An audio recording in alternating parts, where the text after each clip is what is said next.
Tem uma ideia de como você pode aumentar sua produtividade? Assista esse vídeo.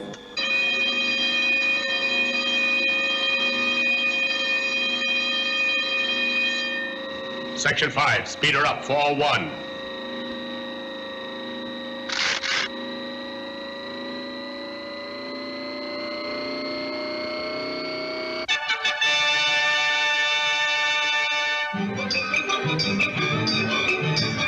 Attention foreman. Trouble on bench 5. Check on the nut tighteners. Nuts coming through loose on bench 5. Attention foreman.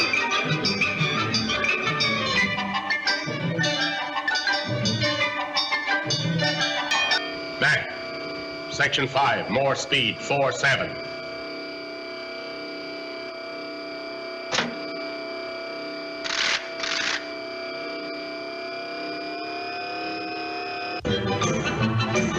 Relief man passing. Relief man passing.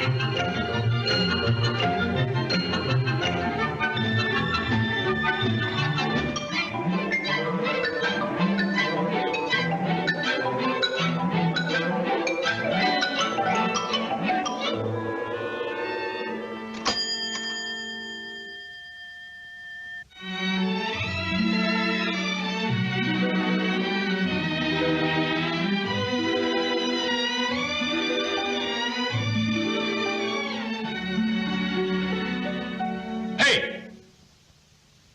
Quit stalling, get back to work. Go on. Não é bem assim. Não adianta somente aumentar a velocidade da máquina para aumentar a produtividade. A ergonomia, ela é um conceito muito mais amplo que estuda outras variáveis envolvidas no ambiente de trabalho.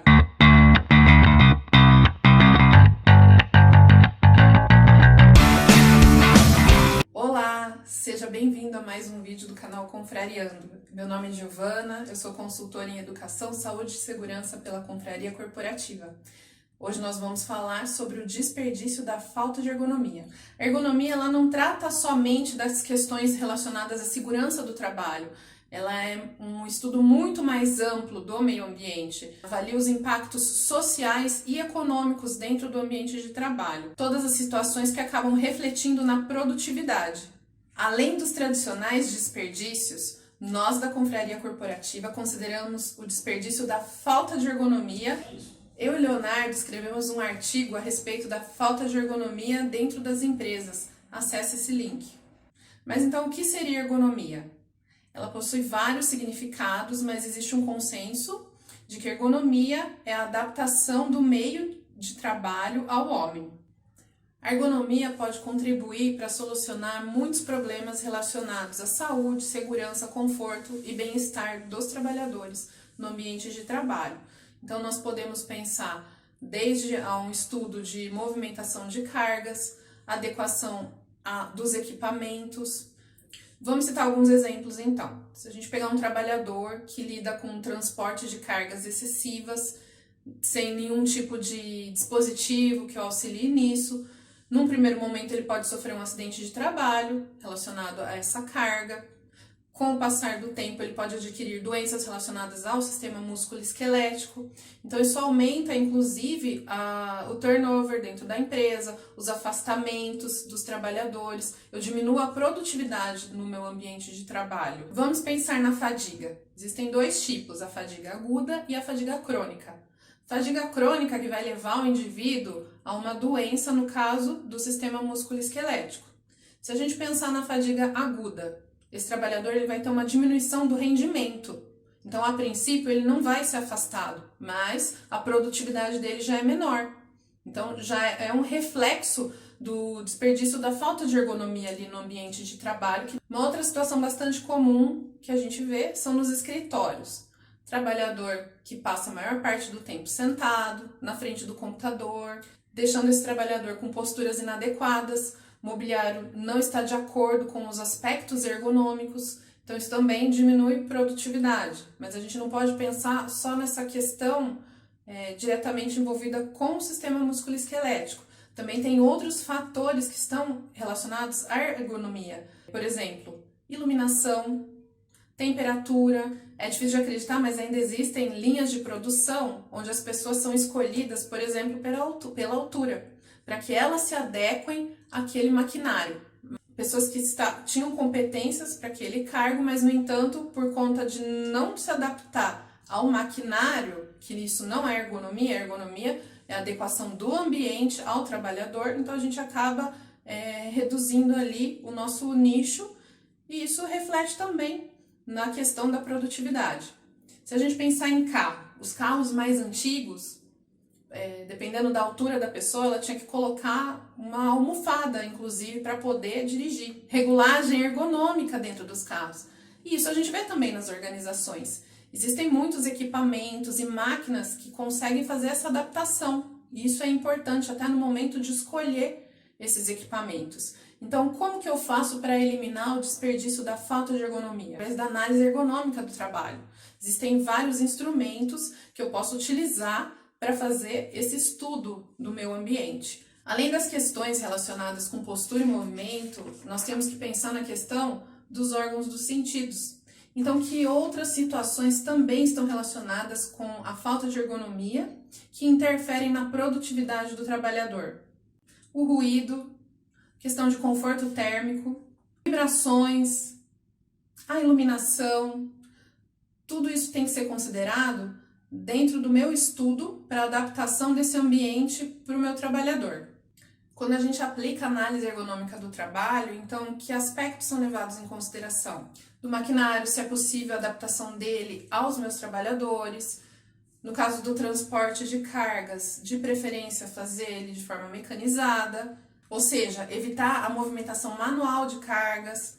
Quando a gente lida com ruídos, existem dispositivos que eu posso fazer com que haja a minimização deles. De preferência, a gente tem que retirar isso do ambiente, mas quando não é possível, dispor de equipamentos de proteção, tanto a nível coletivo quanto individual. No caso do conforto térmico, se a pessoa está exposta, por exemplo, em uma câmara fria, tenho que também disponibilizar os equipamentos de proteção individual para minimizar essa questão do choque térmico.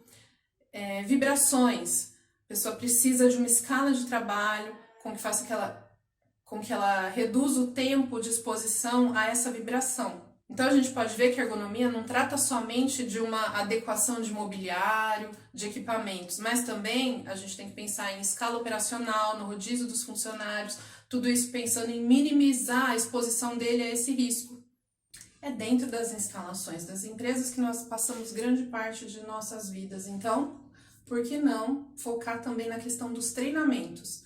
Treinamentos que estejam direcionados para questões de segurança e higiene ocupacional. Não adianta nada eu ter um ambiente onde eu fiz uma adaptação ergonômica, retirei ruído, melhorei a questão climática, minimizei vibrações, se não existe o treinamento desse meu colaborador. Ele precisa ter o pleno entendimento dessas questões, como elas estão refletindo no ambiente de trabalho e no próprio trabalho em si, para que ele também não se sujeite a um risco e, com isso, ocasionando desde um acidente do trabalho até futuramente uma doença relacionada ao trabalho. A interação entre cadeiras, mesas, complementos, porque eu posso dispor de equipamentos, maquinário, ergonômicos, mas se o trabalhador não for bem orientado quanto ao uso, ele pode continuar expondo ao risco da falta de ergonomia. Nem sempre é necessário dispor de grandes investimentos para a gente fazer adequações no ambiente de trabalho que estejam relacionadas com a falta da ergonomia. No entanto, em alguns momentos isso é necessário, principalmente quando a gente trata de tecnologias. Vamos ver um exemplo?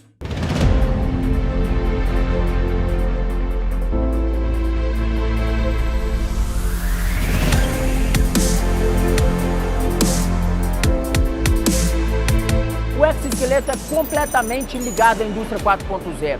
É toda a evolução de uma indústria que interage o homem e a máquina. É um equipamento extremamente inovativo, diferente de tudo que nós aplicamos na indústria convencional. Não existe na América Latina nenhuma indústria, nenhuma empresa com aplicação desse equipamento. Aqui na fábrica da Fiat, o objetivo com o exoesqueleto é trazer conforto para o operador. Isso dá mais flexibilidade. nós conseguimos fazer uma operação com mais agilidade, com mais qualidade. O exoesqueleto, ele suporta peso, então ele retira a fadiga muscular do trabalhador. Ele reduz o esforço muscular que ele tem no decorrer da jornada. Nos primeiros dias é mais difícil, porque a gente está acostumando com o equipamento ainda.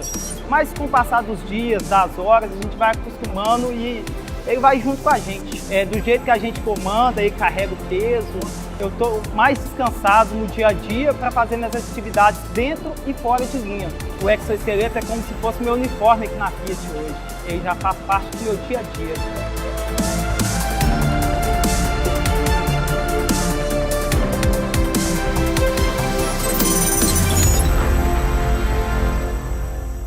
Mas quem é responsável pela ergonomia dentro da empresa?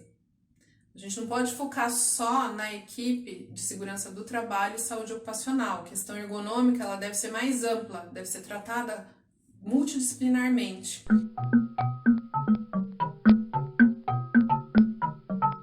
Gostou do vídeo? Inscreva-se no nosso canal, dê sua curtida. A Confraria Corporativa está nas redes sociais, Instagram, Facebook. Envie-nos suas sugestões e dúvidas. Até mais!